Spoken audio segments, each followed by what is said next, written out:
주님께서 여러분과 함께 마테오가 전한 거룩한 복음입니다. 주님 영광 받으소서. 그때 예수님께서는 여러 가지 비유로 수석 사제들과 백성의 원로들에게 말씀하셨다.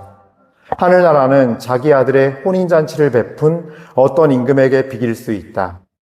그는 종들을 보내어 혼인잔치에 초대받은 이들을 불러오게 하였다. 그러나 그들은 오려고 하지 않았다. 그래서 다시 다른 종들을 보내며 이렇게 일렀다. 초대받은 이들에게 내가 잔치상을 이미 차렸소. 황소와 살찐 짐승을 잡고 모든 준비를 마쳤으니 어서 혼인잔치에 오시오 하고 말하여라. 그러나 그들은 아랑곳하지 않고 어떤 자는 밭으로 가고 어떤 자는 장사하러 갔다. 그리고 나머지 사람들은 종들을 붙잡아 때리고 죽였다. 임금은 진노하였다. 그래서 군대를 보내어 그 살인자들을 없애고 그들의 고을을 불살라버렸다. 그러고 나서 종들에게 말하였다. 혼인잔치는 준비되었는데 초대받은 자들은 마땅하지 않구나. 그러니 고을 어기로 가서 아무나 만나는 대로 잔치에 불러오너라. 그래서 그 종들은 거리에 나가 악한 사람, 선한 사람 할 것 없이 만나는 대로 데려왔다. 잔치방은 손님들로 가득 찼다. 임금이 손님들을 둘러보려고 들어갔다가 혼인 예복을 입지 않은 사람 하나를 보고 친구여, 그대는 혼인 예복도 갖추지 않고 어떻게 여기 들어왔나 하고 물으니 그는 아무 말도 하지 못하였다. 그러자 임금이 하인들에게 말하였다. 이자의 손과 발을 묶어서 바깥 어둠 속으로 내던져 버려라. 거기에서 울며 이를 갈 것이다. 사실 부르심을 받은 이들은 많지만 선택된 이들은 적다. 주님의 말씀입니다. 그리스도의 참이옵니다. 참 예수님, 거룩하시고 아름다우시고 온갖 거룩함의 샘이신 우리 주 예수님께 참미와 감사를 드립니다. 오늘 주님께서 영광 받으시고 당신의 영광을 미천한 우리에게 드러내시기를 빕니다. 아멘. 오늘 복음 말씀은 마테오복음 22장 1절부터 14절까지의 혼인잔치 비유를 듣고 있습니다. 그리고 또 에제키엘서 33장 23절부터 28절까지 말씀을 독서 말씀으로 들었습니다. 같이 좀 연결이 될 것 같습니다. 근데 우리가 이 복음 말씀을 잘 이해하려면 한 가지 재미있는 의문점이 생깁니다. 처음에 초대받았던 이들, 밭으로 가고, 장사하러 가고, 그 다음에 또 자신의 종들, 임금의 종들을 붙잡고 괴롭히고 때려 죽인 이들에 대해서 임금이 진노해서 처벌한 것까지는 어찌 보면 이해가 충분히 공감이 되고 이해가 되는 내용이에요. 임금의 명령을 초대를 묵사발로 만들고 무시하고 심지어 자기가 파견한 자신의 심부름꾼들을 왕의 이름으로 파견했는데 다 그들을 때리고 죽였으니까. 근데 문제는 우리를 당혹스럽게 하는 거는 그래서 아무나 이제 만나서 응하는 사람을 다 데리고 왔는데 그렇게 그러니까 그 자리를 채우기 위해서 아무나 초대해 놓고서 혼인 예복을 입지 않은 사람 하나를 보고서 쫓아내는 부분이 사실은 우리로 하여금 조금 당혹스럽게 하는, 아니 사람이 없어서 부를 때는 언제고 기껏 노니까 옷을 좀 예의 있게 안 갖춰 입고 왔다고 해서 울며 이를 갈 정도의 장소로 내던져 버려요? 그럴 수 있어요. 근데 이거는 세상 기준에서의 어떤 해석 방법이고, 이 복음 자체가 어떻게 해야 혼인잔치, 즉 하느님 나라의 잔치에 하느님 나라에 들어가느냐에 관한 얘기예요. 영적인 말씀이에요, 이 복음은. 즉 혼인 예복을 입고 준비를 하는 시간을 준다는 얘기며, 그 예복을 갖춰 입어야 되는데 이 혼인 예복은요 바로 우리의 의로운 삶이에요. 의로운 삶은 그냥 착한 일을 많이 하는 삶이 아니라 주님께서 말씀하신 대로 그 말씀을 따라서 믿음으로 내 삶을 살아내서 말씀을 실천해서 살아가는 사람을 의미해요. 그거에 대한 것이 오늘 에제키엘서에 아주 잘 나와 있어요. 이 에제키엘서 말씀 보면요. 이제 주 하느님께서 당신의 거룩함을 드러내시고, 그래서 너희 민족들을 이제 다 데려오고 모든 나라에서 내가 모아다가 너희 유배지에서 모아다가 내가 이제 거룩한 땅, 이스라엘 땅으로 불러 모을 거야. 그리고 너희에게 정결한 물을 뿌려서 깨끗하게 씻고 너희에게 새 맘과 새 영을 넣어줄 거야. 라고 말씀하시는데, 이 에제키엘서 예언서의 말씀은 어떤 나중에 우리가 받게 될 성령을 의미하는, 예수님을 통해서 받게 될 성령을 의미하는 메시지이기도 하지만, 이 당시의 내용으로 놓고 보면요, 에제키엘서 말씀이지만 또 예레미야서랑 같이 보면 재밌는 게 있어요. 지금 유배 이후에 에제키엘 예언자는 유배 이후에 그 사람들에 대해서 얘기하는 거예요. 그러면은 그 다른 나라 땅에서 유배 생활하던 사람들을 데려오는데, 그 다른 나라 땅 사람들은 어떤 사람들이냐? 예레미야 예언서에는 너무나 정확하게 내용이 나와 있어요. 예레미야서 29장을 보면요, 유배를 끌려간 이들에게 예레미야 예언자가 편지를 씁니다. 그게 29장 4절부터예요. 그때 이렇게 말씀하세요. 그 편지에 하느님의 예언을 전하는데, 29장 5절입니다. 부터 읽을게요. 너희는 그곳에 집을 지어 정착하고 과수원도 만들어 그 열매를 따먹어라. 뭐예요? 정착하고 살면서 농사 짓고 살래요. 그 다음에 아내를 맞아들여 아들, 딸을 낳고 거기서 결혼하래요. 너희 아들들 장가 보내고 너희 딸들 시집 보내요. 그들도 아들, 딸을 낳고 그곳에서 번성하여 줄어들지 않게 하여라.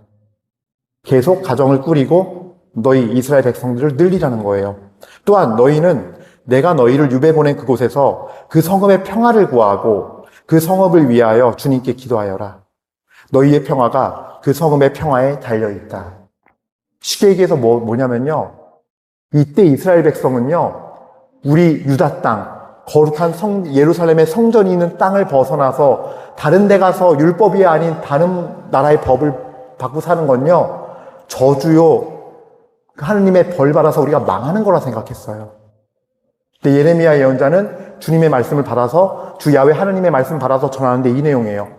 정착하고 그 땅, 너네 그 땅에서 잘 살아. 그 땅에서 그냥 말씀 읽고 기도하면서 그 땅에서 잘 살면 돼. 그러면은 어떤 게 진짜일까요? 어떻게든 악착같이 내 목숨을 바쳐서라도 바빌론 군사들에게 내 몸을 내어줘서라도 이 거룩한 땅 예루살렘에서 한 발짝도 떨어지지 않고 나가면서 성전이 무너질 때 나도 같이 무너져 죽는 한이 있더라도 그게 죽는 것이 하나님의 뜻이에요, 지금? 아니에요. 오늘 살아있는 말씀으로 예레미야 예언자는 따끈따끈한 방금 갓 지은 생명의 말씀을 선포하는 거예요, 편지로. 너네 그 땅 그렇지 않아. 그건 너네 생각이야.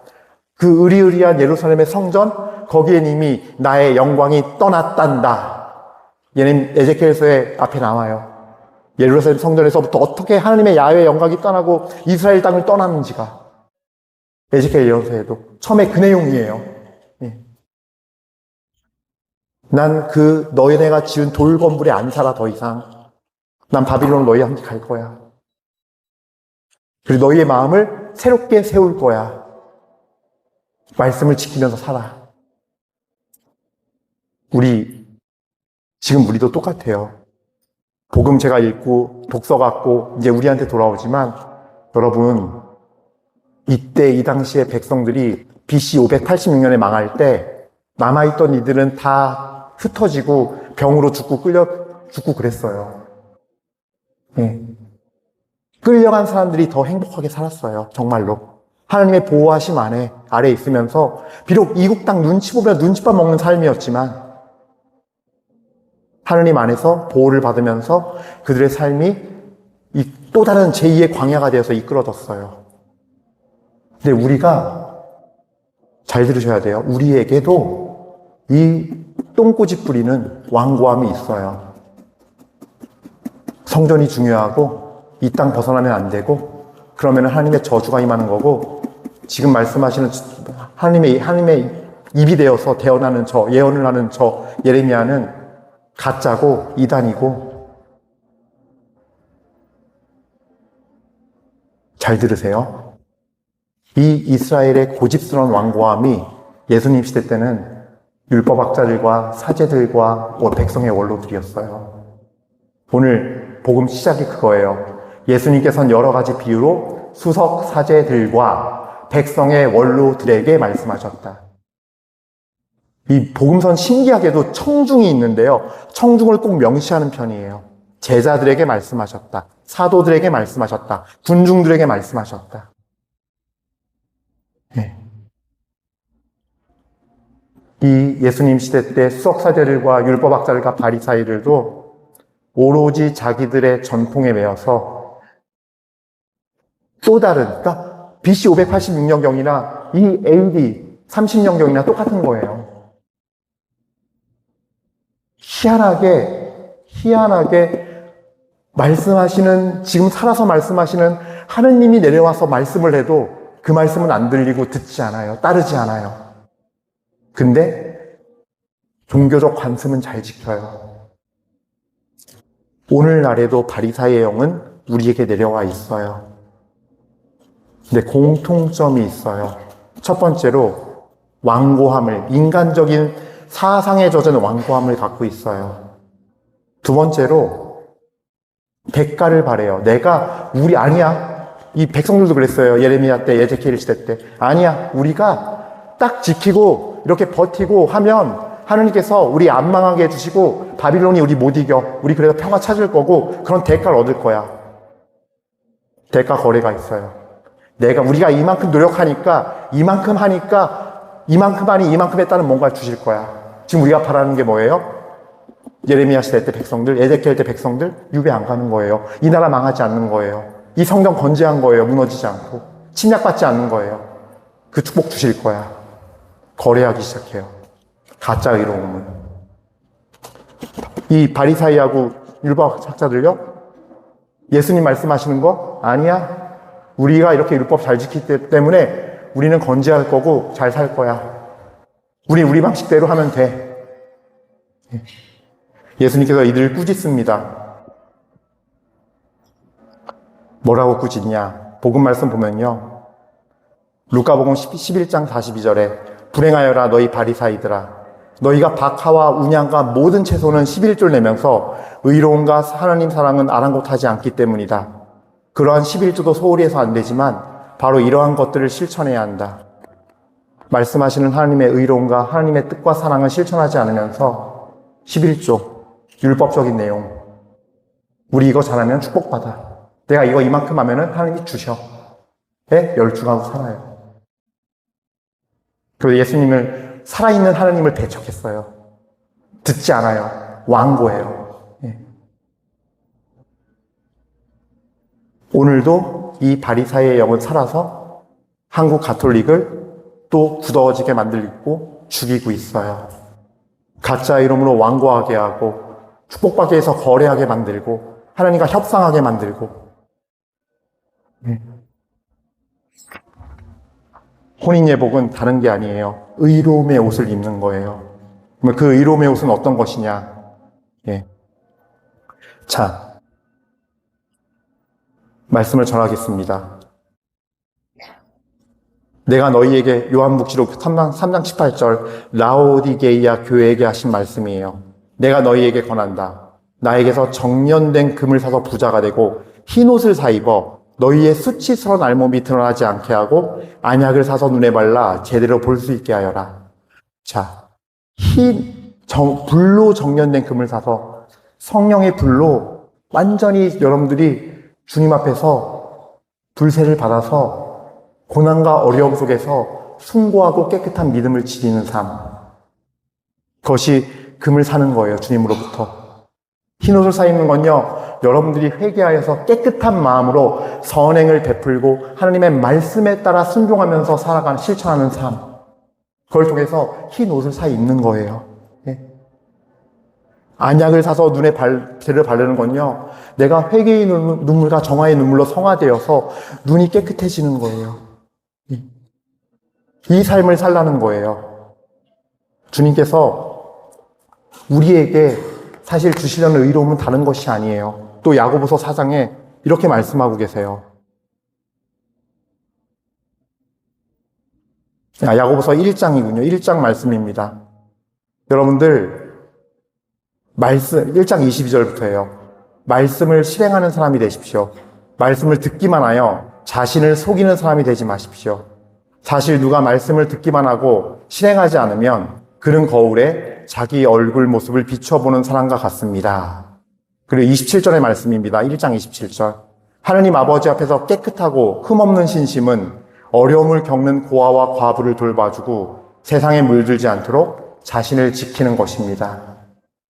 자신을 깨끗하게 거룩하게 지키면서 흰옷을 받아 입으십시오. 매일매일 빠십시오. 말씀을 하나 더 실천하려고 하지 마십시오. 말씀을 실천하다 보면은 좋은 결과도 주시지만 아주 안 좋은 결과도 얻게 돼요. 내가 오해받기도 하고 안 좋은 소리도 들어요. 근데 그거 아세요? 그 소리 들을 때 하나님은 내 성품에 악한 악습들, 고집스러움들, 두려워하는 거, 근심하는 거, 걱정하는 거, 그런 것들 하나씩 깨주시고 내 자아를 주님의 모습으로 바꿔주세요. 실패해도 얻는 게 있다는 거예요. 더 큰 걸 얻는다는 거예요. 여러분 모두가 오늘 이 혼인 예복을 받아 입으시길 빕니다. 의로움의 삶으로 옮아가시길 빕니다. 진리의 말씀에 귀를 기울이고 말씀을 그저 듣기만 하여서 자신을 속이는 자가 아니라 실천하여서 내 자신을 말씀의 거울로 보면서 깨끗하게 몸 맹세를 다지고 더러운 것이 묻었나 매일매일 확인하면서 그렇게 살아가고자 마음 먹고 결심하고 살아가면서 이 성전에 와서 주님께 부르짖으십시오. 그러면은 이 성전은 여러분의 기도가 응답이 되어지고 여러분의 뜻이 하나님의 뜻과 합하여져서 거룩한 예물이 되는 거룩한 장소가 될 것입니다. 아멘.